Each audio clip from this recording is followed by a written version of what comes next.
Coming up on the summer edition of Carolina Week, we'll take you to the place where principals get schooled. And I sat down with a Carolina alum who's making his mark on the music industry. I'll introduce you later. In sports, some Tar Heel legends are hitting the hardwood at the Dean Dome one more time. We'll tell you who coming up. Plus, Shelly Basinger is here with your Carolina Week 4-day forecast. All that plus changes made by the North Carolina State Legislature. Carolina Week starts right now.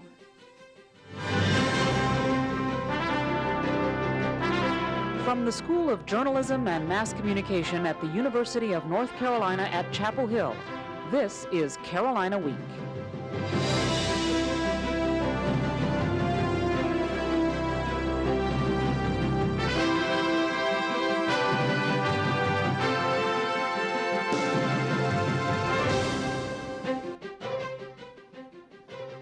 Hello and welcome to the July 12th edition of Carolina Week. I'm Lindsay Michael. And I'm Caitlin Kleinard.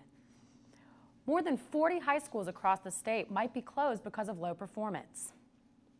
But this week, brand new principals who are heading up their first schools are attending a training camp to prepare them for what lies ahead. At UNC's Educational Leadership Center, these newly hired principals have been taking workshops to focus on some of the stickier issues they'll face, from placing students entering from homebound education to hiring new faculty. The program is in its first year, but organizers say response has been overwhelmingly positive. Program consultant Elisa McLean says the program is intended to give these administrators help as they enter a new arena. We want them to formulate plans and formulate processes early so that when at least in part these things arise, they have a starting point. The new principals will meet for a second round of workshops in October. Well, it's not uncommon for big-name Carolina alums to receive a warm welcoming when they return to Chapel Hill. But this time, it wasn't a decorated athlete. Jessica Floyd is live in the newsroom with more. Jessica? Caitlin, his name is Brendan James, and just a few years ago, he was singing in an all-male a cappella group here at Carolina. Now, he's gone solo, and he's taking the music industry by storm. It's my good pleasure to introduce to you, come on back in now, Brendan James. Brendan James tickled the ivories and serenaded the audience with his soon-to-be famous voice. Some fans have been following James since his college days. I saw Brendan back when I was going to school here. He was singing the Cliffhangers, and I thought he had an amazing voice. James says he feels like he's living the ultimate dream. All I did when I was younger was I'd go around the house singing at the top of my lungs. But I had no idea it would ever manifest into something like a career out of it. A career is exactly what James has because he recently signed with Capitol Records. Once the label releases his CD, fans will be able to hear his voice anywhere in the world. James says his music can transcend all cultures because of its unique style. I try to say folk, and then I realize some of my songs aren't quite that folky. I try to say pop, and then I'm like, I don't think my sound is pop, but it's kind of a mix of a lot of things. There's a little bit of soul in it, and so I basically just say it's piano-driven singer-songwriter type music.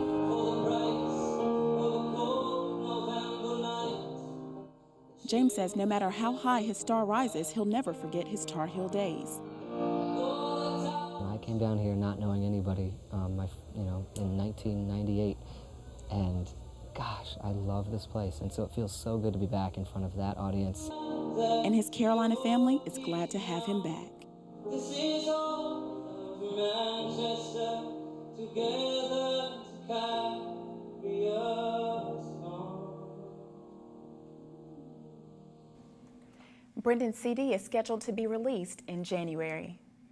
Jessica Floyd live in the newsroom. Thanks, Jessica. Pennies might soon be a thing of the past because it costs more to make them than they're worth.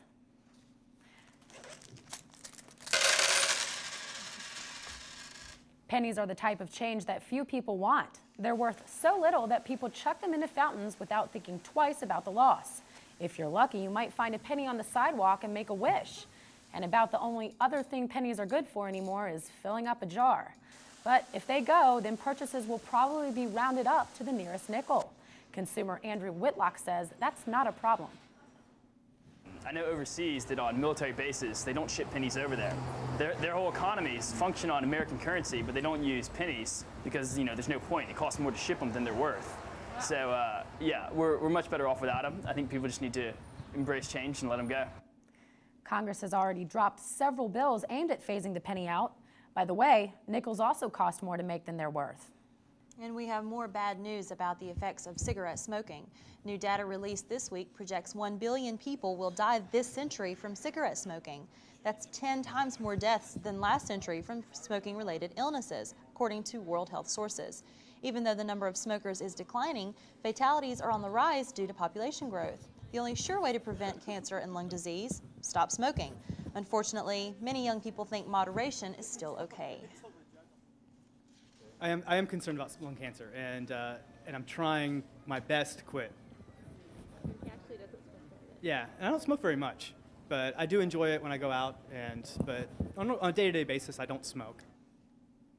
This comes on the heels of a report showing secondhand smoke accounts for up to 50,000 deaths a year in the U.S.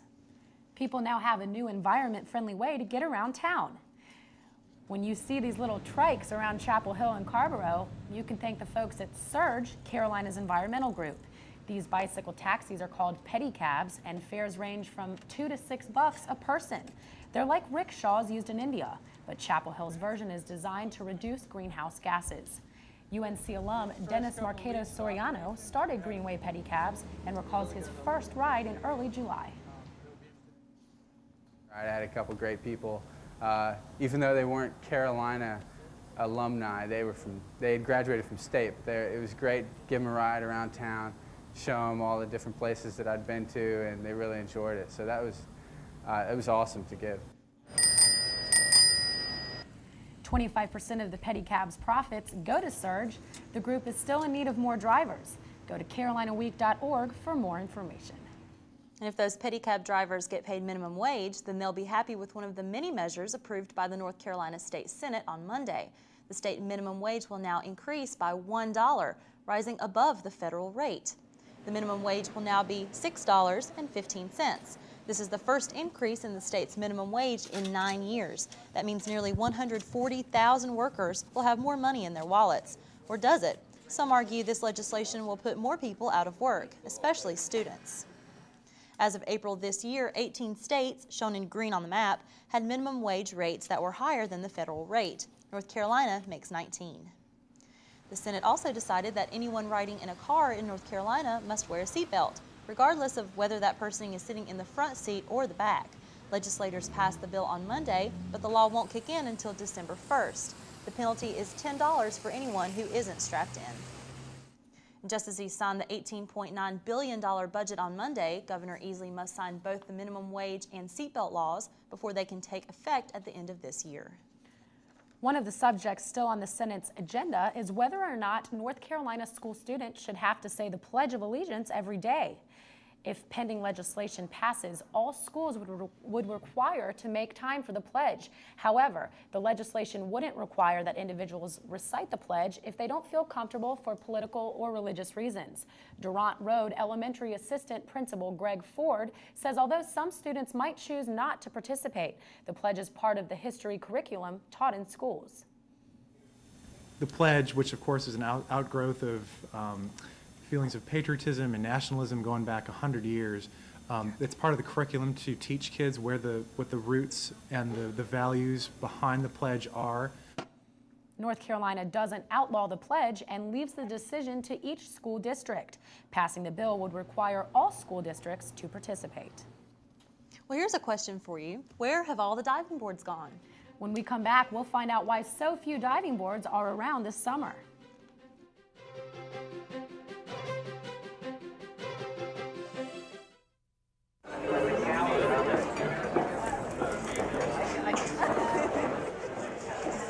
Where's the whole week? Where's the whole week?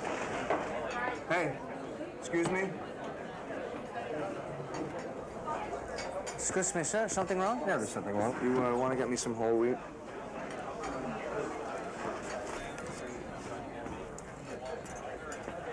Oh, come on.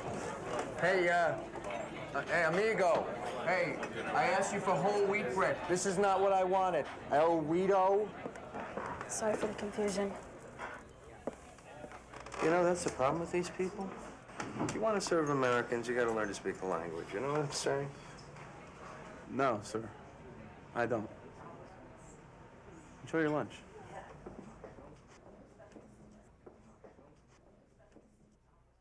Imagine the power of one voice.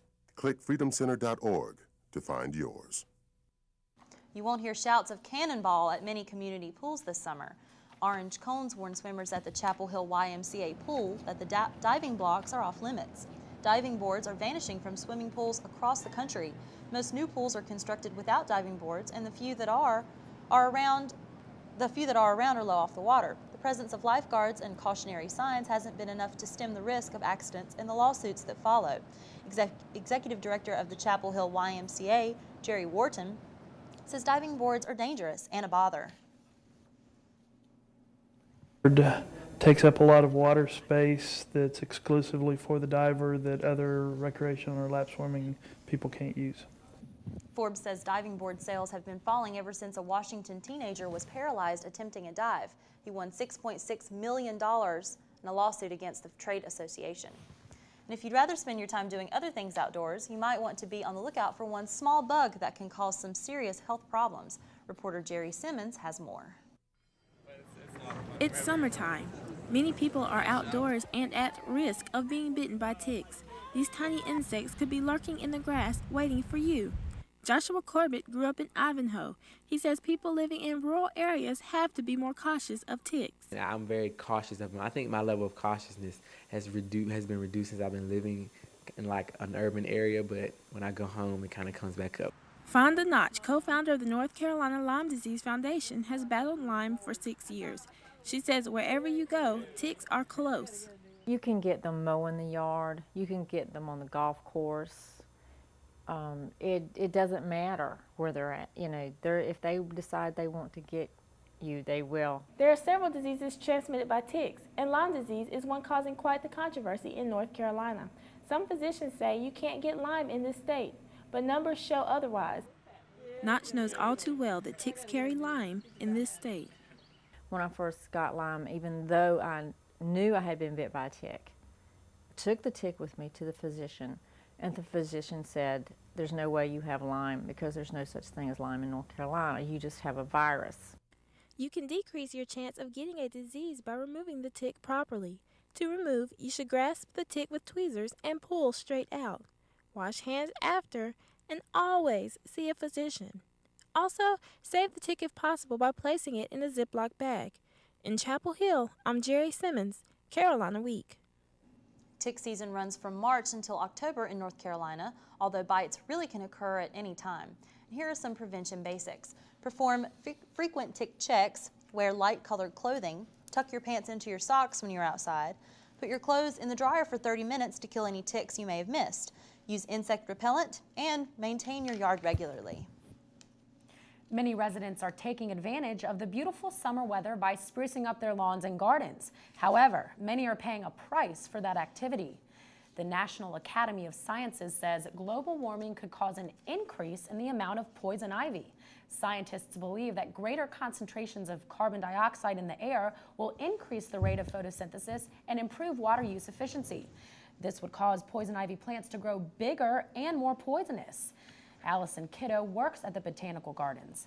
She knows what she can touch and what she can't, but even she finds it difficult to avoid poison ivy.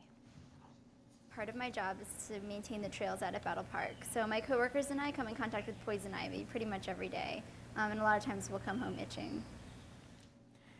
If you're like 8 out of 10 people bothered by exposure to poison ivy, doctors recommend applying a cool wet cloth and calamine lotion to the affected area in order to relieve itching.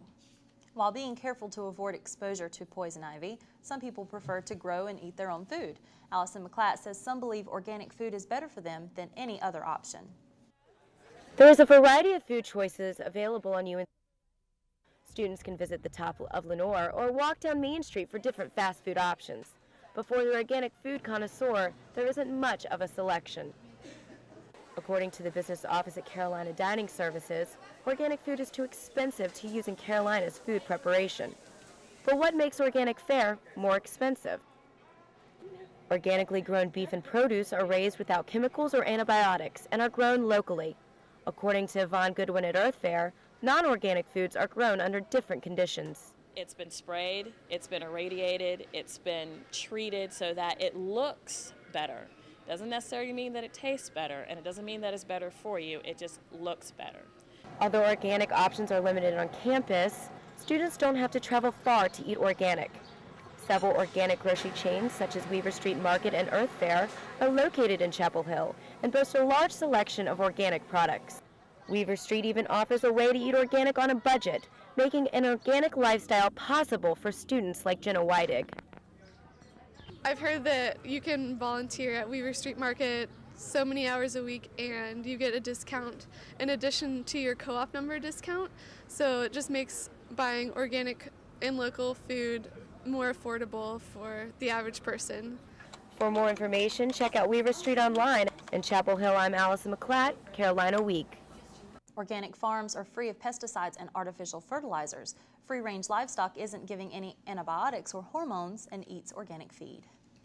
Well, weathercaster Shelley Basinger joins us now to tell us what's going on with the weather. It has been so hot out there lately. It has. You know, it's been so hot. You know, I like to run outside, and I haven't been able to do that because it's so. I've been taking a few days off from the gym, but that's hey, okay. I haven't even been walking to class lately. I've been getting rides because it's sweat every time you go outside. You know, July is typically our warmest, hottest month, so we can just make it through. We'll be fine. I'm sure in December, January, we'll be wishing we had these really warm temperatures. Right. After a warm start to the week, what does the weekend have in store for us? We'll let you know what to expect when we come back. Stay with us.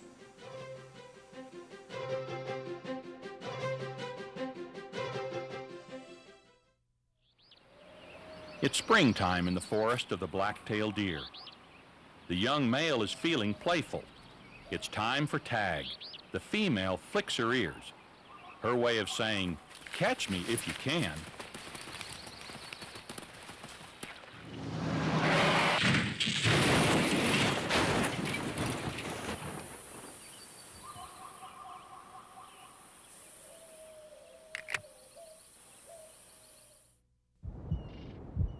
Change the world. You don't have to be rich or famous or play ball or lead countries. All you have to do is tell your family you want to be an organ donor. Talk to your family about organ donation. Talk to your family about donating life.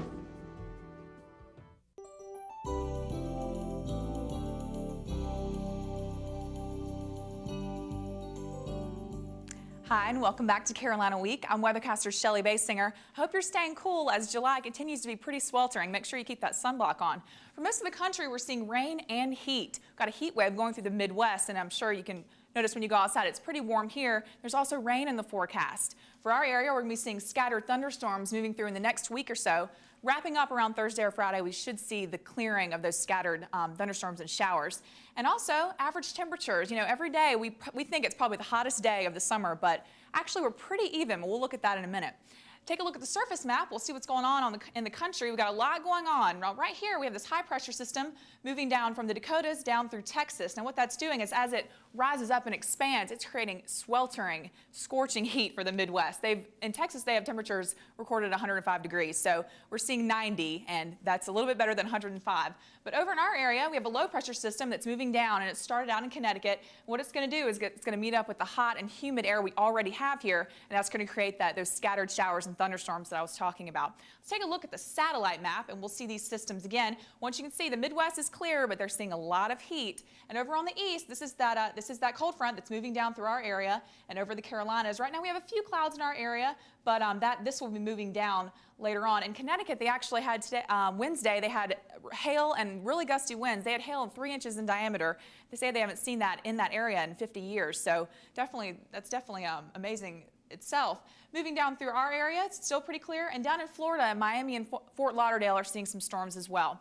Take a look at the radar a little closer up, see what's going on in our area. You see you have a lot of precipitation moving through Kentucky, a little in Tennessee, nothing much in our area yet. We've seen some precipitation come in through from the Atlantic Ocean and onto the coast. Wilmington has seen some severe weather today. So we're still clear, but that's going to change moving into tonight and tomorrow and into Friday, Saturday, and Sunday.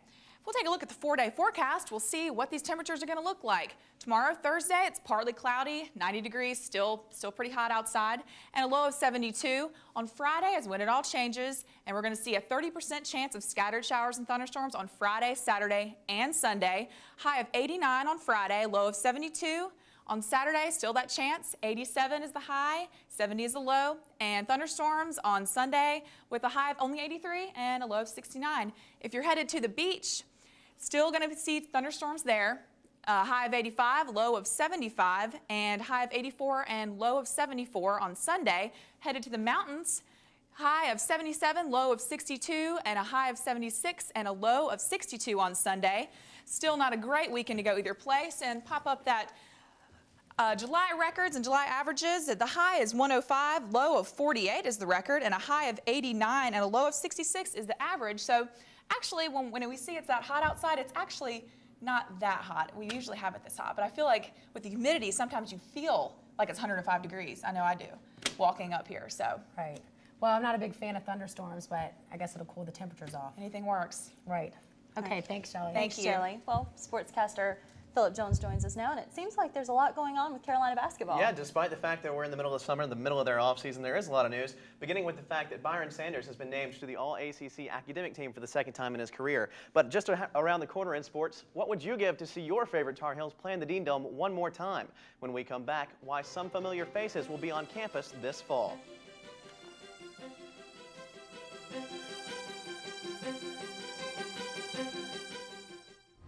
You know, this used to be a good neighborhood. Now it's a mess. You got all these polyps running around.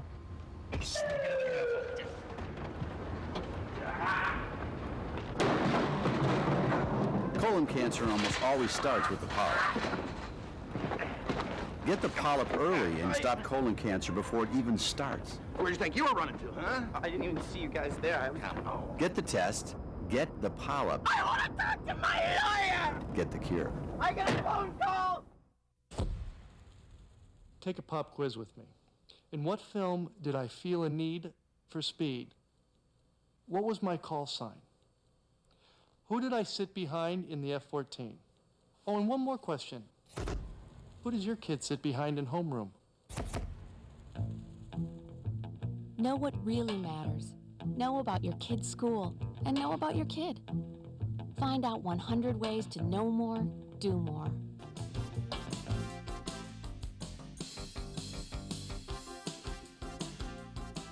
Welcome back to Carolina Week Sports. I'm Philip Jones. They're some of the biggest names in Carolina basketball, and lately they've all been making a name for themselves in the NBA. But this fall, Sean May, Raymond Felton, and Marvin Williams are coming home. Gets it back out to Head. Long outside shot. Short rebound. May! It's over! Carolina has won the national championship! Sean May, Raymond Felton, and Marvin Williams ended their Carolina basketball careers on top, leaving Chapel Hill for the pros just weeks after defeating Illinois for the 2005 national championship. Many people thought the regular season-ending win over Duke would mark the final time Felton, May, and Williams would play competitive basketball in the Dean Dome. Though they won't be sporting Carolina blue, the trio is coming back to Chapel Hill, and they're bringing their NBA teams with them. The Charlotte Bobcats are scheduled to play 2 exhibition games in the Dean Dome in October. The first on October 17th against the Washington Wizards and former Carolina standouts Brendan Haywood and Antoine Jamison. The second will pit Felton and May's Bobcats against Williams' Atlanta Hawks on October 27th. Carolina students who are around for that 2005 national championship are excited about the return of some of UNC's most popular players. Okay, I think it's exciting that they're coming back, not only for me, but for all the other students and for the faculty, the Chapel Hill community, and all the alumni. For them coming back, it's just an exciting time for the community to see these players that we saw years ago in their new roles. The thrill of seeing May and Felton hit the hardwood again could cost you a pretty penny. Tickets for the October 17th game run from $20 for upper-level seats to $90 for seats on the floor. The October 27th game will cost even more, $25 for upper-level seats and up to $125 for seats at the floor level. Still, Lendino says the experience will be worth shelling out a few greenbacks. I feel like me and my friends could get in the upper level there for $20 and have a good time. Tickets for those games are available now at TarHillBlue.com. And interestingly enough, UNC's men's basketball team will play its first 2 games of the year in the Charlotte Bobcats Arena as part of the NIT season tip-off tournament. Everyone knows summer in North Carolina can be a scorcher. Temperatures in the mid-90s are common. For outdoor exercisers, the heat could prove dangerous without the right preparation. Dehydration can happen quickly and without much warning, so doctors recommend drinking 8 ounces of water every 20 minutes of outdoor exercise. If you're outside for more than 40 minutes, take a sports drink. Gatorade and other sports drinks have sugar and salt in them to help increase the amount of fluid your body absorbs. Carolina Week asked some summer exercisers what they do to beat the heat. Try and drink water every time I play. Just bring some out from the apartment. 8 glasses of water a day, and then if you exercise, you want to increase that. Just drink before I exercise, usually during, and then sometimes after also. Even if you're exercising in the morning, the night before, you need to be hydrating. It seems the season isn't over quite yet for Coach Mike Fox in Carolina baseball. Many high school athletes attend Carolina baseball camps each summer, and with UNC's reputation, it's easy to see why. Campers stretch and do a variety of functional exercises to improve their form. They also do plenty of team building and coordination exercises. For any young Andrew Miller wannabes, this is a great opportunity to showcase their talents to the coaching staff. Many students come out from all over the state, hoping to hit a home run with the Carolina coaches. And a couple of quick items in Carolina baseball news. Jay Cox and Jonathan Hovis have just signed minor league deals and have reported to their teams this week. Oh, great. It's great news for them. Yes, absolutely. All right, thanks, Phil. Thanks, Philip. Well, when I'm eating ice cream, it usually makes me happy and makes me smile. Yes, I know what you mean. I love ice cream, but when we come back, we'll take you to an ice cream shop where one ice cream flavor is making people cry.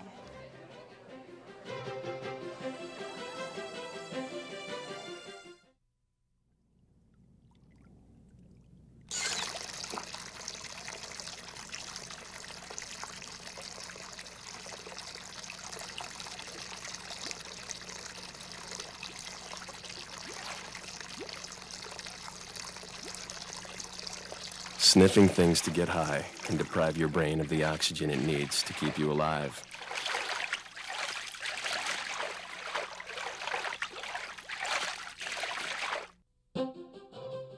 If you have a story idea, contact Carolina Week at 843-8292.